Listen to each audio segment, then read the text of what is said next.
بسم اللہ الرحمن الرحیم۔ گمنام ہیرو کے معزز ناظرین السلام علیکم۔ آئیے چلتے ہیں کہانی کی طرف۔ یہاں کیا کرو گے؟ میں نے تیوریوں پر بال ڈال کر سوال کیا۔ تم دونوں ہنی مون منانے کے بعد ہنی مون ان ہانگ کانگ ہابی کتاب لکھنے کی تیاری شروع کر دینا۔ میں کچھ سیر و تفریح کر لوں گا۔ میں تو یہاں آتے ہی دار لیا گیا تھا۔ ہوائی اڈے اور پولیس اسٹیشن کے علاوہ اس ملک کی کسی تیسری عمارت میں قدم رکھنے کا موقع تک نہیں مل سکا تھا۔ تم بہت زیادہ بولنے لگے ہو۔ غزالہ اسے گھورتے ہوئے گھرائی۔ تمہیں جلد ہی سبق دینا ہوگا۔ بغدادی قاعدے کے علاوہ مجھے آج تک کوئی اور سبق یاد نہیں ہو سکا، وہ بے پرواہی کے ساتھ بولا۔ اسی وجہ سے میں پھسڈی رہ گیا، ورنہ آج ملک کے دھکے کھانے کی بجائے ٹھاٹ سے کہیں افسری کر رہا ہوتا۔ ان دونوں کی اسی نوک جھونک میں ہم باہر نکل آئے۔ میں نے اندازہ لگایا کہ دونوں ہی چند روز کے لیے ہانگ کانگ میں رکنے پر مائل تھے، جبکہ میری نظروں میں ایسا کرنا مخدوش ثابت ہو سکتا تھا۔ ٹیکسی پکڑتے ہی میں نے ڈرائیور کو ہانگ کانگ اومنی ہوٹل چلنے کی ہدایت کی، کیونکہ وہ میرا دیکھا بالا اور آرام دہ ہوٹل تھا۔ سب سے بڑی بات یہ تھی کہ وہ کولون کے عین کلب میں واقع تھا۔ میں راستے میں خاموش ہی رہا، کیونکہ میرے خدشات میں ڈان کوانگ فو کی ذات کی کلیدی اہمیت تھی۔ میرا اندازہ تھا کہ ڈان کا نام ہانگ کانگ کے مقامی باشندوں کے لیے اجنبی نہیں رہا ہوگا، کیونکہ بنیادی طور پر مکاؤ ہانگ کانگ اور چین کے قدیم باشندوں کی اصل ایک ہی تھی، اور جب افہیم کے خمار نے چینیوں کی یکجہتی کو گہری نیند سلایا ہوا تھا، تو نو آبادیاتی قوتوں نے طاقت کے بل پر چین کے جنوبی ساحلی علاقوں کو بندر بانٹ سے اپنے مقبوضات قائم کر لیے تھے۔ لطف کی بات یہ تھی کہ یورپ کی نو آبادیاتی قوتیں اپنی فیصلہ کن بحری برتری کے باوجود خوابیدہ چینیوں سے اس قدر خائف تھیں کہ ساحلی ٹکڑوں اور جزائر پر قبضہ کرنے کے باوجود وہ دولت اور وسائل کی تلاش میں چین میں اندر تک گھسنے کی ہمت نہیں کر سکی تھی، اور ان کی عملداری صرف ان ہی ساحلی پٹیوں تک محدود رہی تھی جنہیں مسلح بحری بیڑوں کی بھرپور پشت پناہی کے ذریعے ناقابل تسخیر قلعوں میں تبدیل کر دیا گیا تھا۔ اپنے اس مشترکہ تہذیبی پس منظر کی وجہ سے ہر چینی، خواہ وہ کہیں بھی ہو، اپنے آبائی معاشرے کے نمایاں کردار پر فخر کرنا یا کم از کم ان سے باخبر رہنا اپنا فرض سمجھتا تھا۔ ڈان کوانگ فو مکاؤ میں چین کی قوت اور بالادستی کا ایک جیتا جاگتا لیجنڈ بنا ہوا تھا، اس لیے ہر پڑھے لکھے چینی نژاد شخص کا اس سے واقف ہونا ناگزیر تھا۔ ہوٹل میں ہمیں بے آسانی دو ملحقہ کمرے مل گئے۔ ہم لوگ بالکل تر و تازہ تھے اور مکاؤ میں پرتکلف ناشتہ کرنے کے صرف 2 گھنٹے بعد ہانگ کانگ آ گئے تھے، اس لیے ہمیں آرام یا خوراک کی کوئی حاجت نہیں تھی۔ سلطان شاہ نے اپنا کمرہ دیکھنے کے بعد مکفل کیا اور ہم تینوں ایک ہی کمرے میں سر جوڑ کر یکجا ہو گئے۔ میں تم دونوں سے متفق نہیں ہوں، ہمیں جلد از جلد مکاؤ والوں کی دسترس سے دور نکل جانا چاہیے۔ میں نے سگریٹ سلگانے کے بعد سنجیدگی کے ساتھ گفتگو چھیڑ دی۔ میں ہانگ کانگ میں ڈان کی بے بسی کا منظر دیکھ چکی ہوں، وہ یہاں ہم پر آسانی کے ساتھ ہاتھ نہیں ڈال سکے گا۔ ویسے بھی ہمیں اس کے کوئی خطرہ لاحق نہیں ہے، ہم بہت اچھی فضا میں اس سے رخصت ہوئے ہیں۔ غزالہ نے سامنے کی باتوں کی روشنی میں اپنی رائے کا اظہار کیا۔ فی الحال کوئی خطرہ نہیں ہے، لیکن میں بہت جلد کوئی ہولناک طوفان ابھرتا ہوا دیکھ رہا ہوں۔ شی کے آئی مین کی ایک بڑی اور خصوصی تقریب میں نیشی کاؤ کے دیدہ دلیرانہ قتل کو مافیا والے آسانی سے ہضم نہیں کر سکیں گے۔ میں نے کھل کر اپنے خدشات سے آگاہ کرنا شروع کر دیا۔ وہ اگر مگر کے غیر یقینی داغوں میں الجھے ہوئے شبہات نہیں تھے، بلکہ ٹھوس حقائق تھے جن سے 2+2 کی طرح صرف 4 ہی کا جواب حاصل کیا جا سکتا تھا۔ جوں جوں میرا تجزیہ آگے بڑھتا چلا گیا، ان دونوں کی آنکھیں حیرت سے پھیلتی چلی گئیں۔ وہ لوگ ڈان کی ذات کے سحر میں مبتلا ہو کر شاید ماضی کی ان کڑیوں کو یکسر فراموش کر بیٹھے تھے، تو قدم قدم پر ہماری راہ میں حائل ہوتی رہی تھی۔ تم ٹھیک کہہ رہے ہو، تمہارے نام کی وجہ سے بات ضرور کھلے گی، پھر شی کے ساتھ ہی مافیا کے ڈان بھی اپنی خونی کتوں کو تمہاری بو پر لگا دیں گے۔ غزالہ نے مجھ سے اتفاق کرتے ہوئے فکر مندی کے ساتھ کہا، ہمارے امیگریشن کارڈ مکاؤ میں ہی بھرے گئے تھے، ان کے نمبروں کے ذریعے ہر وقت معلوم کیا جا سکتا ہے کہ ہم یہیں مقیم ہیں یا واپس لوٹ گئے ہیں۔ کمپیوٹر کے استعمال کی وجہ سے سارا ریکارڈ سیکنڈوں میں سامنے آ جاتا ہے۔ ہو سکتا ہے ہوٹل والے بھی کسی محکمے کو اپنے نئے مسافروں کی فہرست بھجواتے ہوں، اس طرح امیگریشن والوں کا کمپیوٹر یہ بھی بتا دے گا کہ ہم تینوں کہاں مقیم ہیں۔ ہمیں جلد از جلد یہاں سے نکل جانا چاہیے۔ ڈان اس قدر خبیث آدمی ہے کہ وہ پاکستان تک ہمارا پیچھا کر سکتا ہے۔ سلطان شاہ نے کہا۔ کرتا رہے، میں نے بے پرواہی سے کہا۔ مکاؤ اور ہانگ کانگ کے مقابلے میں پاکستان میں ہم زیادہ محفوظ رہیں گے۔ وہاں ہمارے ہمدرد بھی طاقتور اور بارسوخ ہیں، وہ ڈان کے گرگوں کو نہایت آسانی سے شناخت کر لیں گے۔ شاید تم اسپیشل ٹاسک فورس کی بات کر رہے ہو، غزالہ نے استفسار کیا۔ میں نے اس بات میں سر ہلاتے ہوئے کہا، زندگی رہی تو ہم دوبارہ ادھر آ سکتے ہیں، لیکن فی الحال یہ ملک ہمارے لیے چوہے دان ثابت ہو سکتا ہے۔ یہاں سے باغ نکلنے میں ہی ہماری عافیت مضمر ہے۔ اس صورتحال میں اختلاف رائے کا کوئی جواز ہی نہیں تھا۔ انہیں آمادہ اور متفق پا کر میں نے کہا، ویرا اور ظفر کو فون کرنے کے بعد میں روانگی کا بندوبست کرتا ہوں۔ یہ بہت اچھا ہوا کہ ویرا ایران سے امریکہ جانے کی بجائے کراچی لوٹ آئی۔ اس سے بلیو کراس ڈیل کے بارے میں بہت کچھ معلوم ہو سکے گا۔ بلیو کراس ڈیل کے بارے میں اہم ترین بات یہ ہے کہ 600 ٹن وزنی ایٹمی ساز و سامان کی کھیپ ایران سے نکل کر پاکستان کی سرحدوں میں داخل ہو چکی ہے۔ سلطان شاہ بولا، یہ بھی یقینی بات ہے کہ ویرا نے ایک بڑے پرزے میں نصب اس تباہ کار مادے کو نکارہ بنا دیا ہوگا، بلکہ الگ تھلگ کر کے تباہ کروا دیا ہوگا، جو خلا میں گردش کرنے والے مصنوعی سیارے سے نشر کیے جانے والے اشاروں کے تابع تھا۔ اس کے علاوہ ویرا جو کچھ کہے گی وہ افسانہ ہوگا۔ اصل بات یہ ہے، ڈینی کو اس لچر عورت سے باتیں کرنے میں مزہ آتا ہے، غزالہ نے سلطان شاہ سے مخاطب ہو کر کہا۔ فون پر وہ ان کے گلے میں باہیں تو ڈالنے سے رہی، فون کر لینے دو، ان کے دل کی بڑاس نکل جائے گی۔ تم دونوں اس کے مثالی کارنامے کی اہمیت کم کرنے کی کوشش کر رہے ہو۔ میں نے اٹھ کر انہیں ملامت کرتے ہوئے کہا، پاکستانی قوم کی سلامتی اور خوشحالی اس کے ایٹمی پروگرام کی کامیابی سے وابستہ ہو کر رہ گئی ہے۔ اس کی خاطر ملک نے متعدد سیاسی اور معاشی قربانیاں دی ہیں۔ گھاس کھا کر ایٹمی طاقت بننے کا عزم ہمارے دشمنوں کے خوابوں میں آسیب بن کر ڈراتا رہتا ہے۔ ہمارے بدخواہوں کی طرف سے عالمی سطح پر مذموم تشہیر کی ایک منظم مہم چل رہی ہے۔ صہیونی اور غیر مسلم دنیا کو اسلامی بم کے افریط سے دہشت زدہ کیا جا رہا ہے۔ ان مخدوش ترین حالات میں اگر ایک غیر ملکی عورت ہمارے اس قومی مشن کی سربلندی کے لیے کوئی بڑا کارنامہ سر انجام دیتی ہے تو وہ ہر اعتبار سے عزت اور احترام کی مستحق ہے۔ تم یہ نہ بھولو کہ اس نے یہ کام کسی لالچ کے بجائے صرف ہم لوگوں سے اپنی دوستی نبھانے کے لیے کیا ہے۔ یہاں تم تھوڑا سا مبالغہ کر رہے ہو، سلطان شاہ نے میری بات کاٹ کر کہا۔ اس کی دوستی ہم لوگوں سے نہیں، صرف تم سے ہے، اور اس نے محض تمہاری فرمائش پر ایران کی طرف دوڑ لگائی تھی۔ ہمیں اس واقعے کی قومی اہمیت کا پورا ادراک ہے، لیکن اس واقعے کا دوسرا پہلو بھی ہے۔ بیرا تمہیں اس قدر چاہتی ہے کہ اس نے نتائج کی پرواہ کیے بغیر اپنے بڑوں کو کھلا دھوکہ دینے کے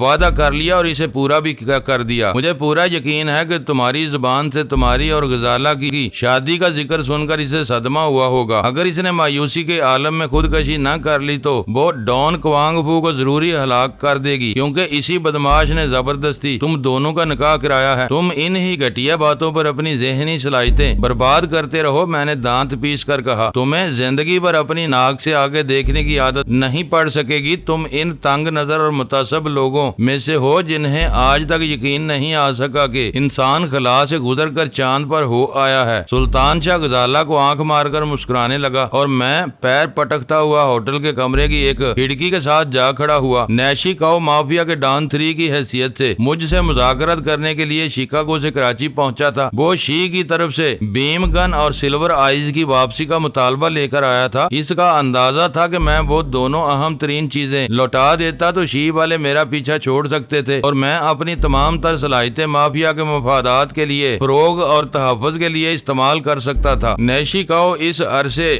بے خبر تھا کہ بلی گینگ نامی ایک پیشہ ور قاتل شکاگو سے ہی اس کا پیچھا کر رہا تھا۔ جب میں نے نیشی کاؤ کو بتایا کہ میرے پاس بیم گن یا سلور آئیز میں سے کوئی چیز موجود نہیں تو شی کے بھیجے ہوئے اس پیشہ ور قاتل نے مجھ پر قاتلانہ حملہ کر دیا جو بری طرح ناکام رہا اور بلی گینگ اپنے حامیوں سمیت جہنم واصل ہو گیا۔ اس ناخوشگوار واقعے نے نیشی کاؤ کے دل میں شی کے بڑوں کے خلاف نفرت کا بیج بو دیا۔ اسے یقین ہو گیا کہ وہ لوگ بلا وجہ میرے لہو کے پیاسے ہو رہے تھے۔ اس مسئلے میں اپنے دوست ڈان کوانگ فو کی مدد لینے کا فیصلہ کر کے نیشی کاؤ نے ایسی بھیانک غلطی کی جس کا خمیازہ اسے اپنی شفاقانہ موت کی صورت میں بھگتنا پڑا۔ نیشی کاؤ کا کانٹا میری راہ سے نکل گیا تھا، لیکن مکاؤ میں پیش آنے والے واقعات کے بعد مجھے چاروں طرف سے اپنے اوپر یلغار ہوتی نظر آ رہی تھی جس کا تدارک مشکل ہی نہیں ناممکن نظر آ رہا تھا۔ اس وقت تک ظفر کو مافیا سے میرے کسی تعلق کا علم نہیں تھا۔ اسی طرح ویرا بھی یہ سمجھ رہی تھی کہ شی سے بغاوت کے بعد میں منظم جرائم کی دنیا سے کنارہ کش ہو چکا تھا۔ مافیا سے میرے روابط کا تو اسے شبہ بھی نہیں ہو سکا تھا۔ ادھر حبیب جوانی مجھے مافیا کا پکا وفادار تصور کرتا تھا۔ اس کے اعتماد کا یہ عالم تھا کہ اس نے مقامی مافیا کے بیشتر معاملات میری ضوابطیت پر چھوڑے ہوئے تھے اور خود پسے پشت رہا کرتا تھا۔ غزالہ کی آزادی کے لیے مکاؤ کی طرف دوڑ لگانے کے لیے میں نے حبیب جیوانی سے اسلام آباد جانے کا بہانہ کیا تھا۔ اسے میں نے یہ پٹی پڑھائی تھی کہ میں ڈان 3 کی ہدایت پر عمل کرتے ہوئے سردار امیر جان کو اس کے بیٹے کی اسمگلنگ کی بنیاد پر شیشے میں اتارنا چاہتا تھا۔ میری وہ سب کہانیاں اور بہروپ ریت کے گراؤندوں سے زیادہ حقیقت نہیں رکھتے تھے۔ ایک بار واقعات کی گرد دب جاتی اور مکاؤ کے واقعات میں ملوث کرداروں کے نام بے نقاب ہونے شروع ہوتے تو میں ہر طرف سے تنقید اور بے رحمانہ سوالات کے گرداب میں پھنس کے بے دست و پا ہو جاتا۔ ان متوقع حالات کا تقاضا یہی تھا کہ میں ہانگ کانگ سے روانہ ہونے سے پہلے فون کے ذریعے ظفر اور ویرا کو ساحات میں لینے کی کوشش کرتا تاکہ بعد میں انہیں سنبھالنے میں سہولت رہتی۔ میں نے کھڑکی سے ہٹ کر فون سنبھالا اور آپریٹر کو جہانگیر کے فلیٹ کا نمبر ملانے کی ہدایت کر کے صوفے پر براجمان ہو گیا۔ تم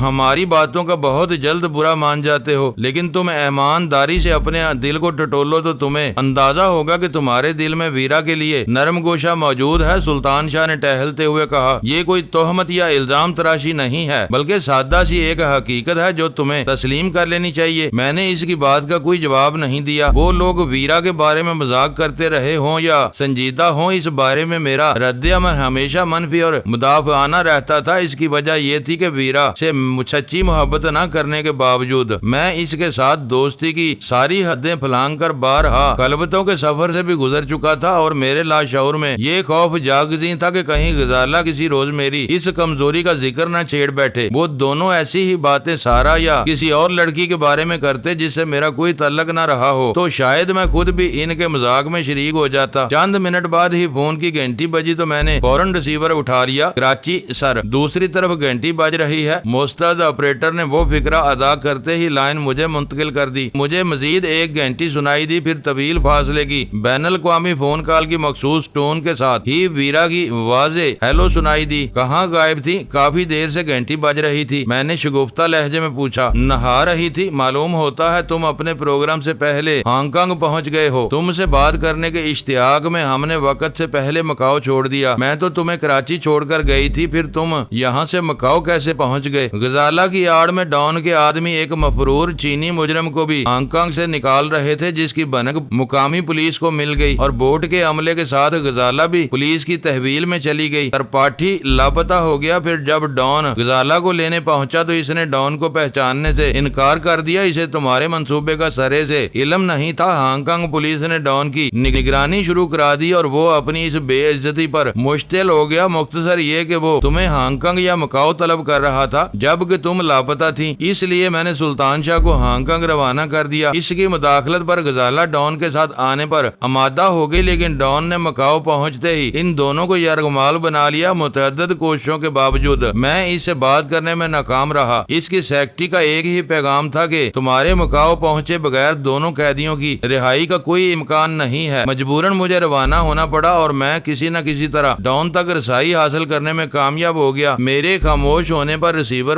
میں ویرا کا جاندار کہا گونجا اور وہ بولی، مجھے معلوم ہے ڈان بہت ضدی ہے۔ مجھے حیرت ہے کہ اس نے اپنا اصرار ترک کر کے تمہاری سفارش قبول کر لی۔ میں نے اسے تمہارا پیغام دے دیا تھا، وہ اب بھی تم سے بات کرنے پر آمادہ نہیں ہے۔ خیر میں اسے خود رام کر لوں گی، مگر یہ تو بتاؤ کہ تم اس تک پہنچنے میں کیسے کامیاب ہوئے؟ وہ ہالینڈ کے مسروقہ شاہی نوادرات تھے جو اتفاقاً میرے ہاتھ لگ گئے۔ ڈان کو ان کی تلاش تھی۔ وہ ایک لمبی اور دلچسپ کہانی ہے جو فون پر نہیں سنائی جا سکتی۔ اس کے بعد بھی ڈان تمہارے معاملے میں اڑا ہوا تھا اور پھر اس نے غزالہ سے تمہاری کورٹ میرج کرا دی۔ اس نے تجسس کے ساتھ پوچھا۔ اس نے نوادرات لینے کے بعد مجھے منہ مانگے انعام کی پیشکش کی تھی۔ جب میں نے غزالہ کی آزادی کی فرمائش کی تو اس نے طویل بحث کے بعد شرط عائد کر دی کہ مجھے اس سے اتنی ہی محبت ہے تو میں اس سے شادی کر کے اسے اپنے ساتھ لے جا سکتا ہوں، ورنہ وہ اسی حویلی میں بوڑھی ہو کر مر جائے گی۔ یہ کورٹ میرج نہیں تھی بلکہ ہمارا نکاح پڑھانے کے لیے چین سے ایک مسلمان عالم بلایا گیا تھا۔ پھر تو تم واقعی خوش نصیب ہو۔ ویرا کی آواز سے رشک و حسد کے تاثرات جھلک رہے تھے۔ پرسوں شام منعقد ہونے والی شادی کی تقریب بہت بڑی اور پرشکوہ تھی۔ بیش قیمت گاڑیوں سمیت اتنے تحائف آئے کہ شمار مشکل تھا، لیکن اسی وقت میں ڈان کے ایک دوست کے قتل کی وجہ سے سارا طلسم بکھر کر رہ گیا۔ ڈان اب بھی قاتل کی تلاش میں لگا ہوا ہوگا۔ اس واردات میں تمہارا ہاتھ تو نہیں تھا؟ ویرا کے برجستہ سوال پر میرا دل اچھل کر حلق میں آ گیا۔ خدا کا خوف کرو ویرا، مکاؤ میں ہماری کسی سے کیا دشمنی ہو سکتی تھی؟ تم دوستیوں کے ساتھ ہی دشمنیاں پیدا کرنے میں ماہر ہو۔ ویسے مرنے والے کا نام کیا تھا؟ میں ڈان کے بہتیرے دوستوں سے واقف ہوں، ہو سکتا ہے مرنے والے کا نام میرے لیے نیا نہ ہو۔ نیشیکاؤ، میں اس سے آگے کچھ نہ کہہ سکا کیونکہ ویرا نے میری بات کاٹ دی تھی۔ نیشیکاؤ،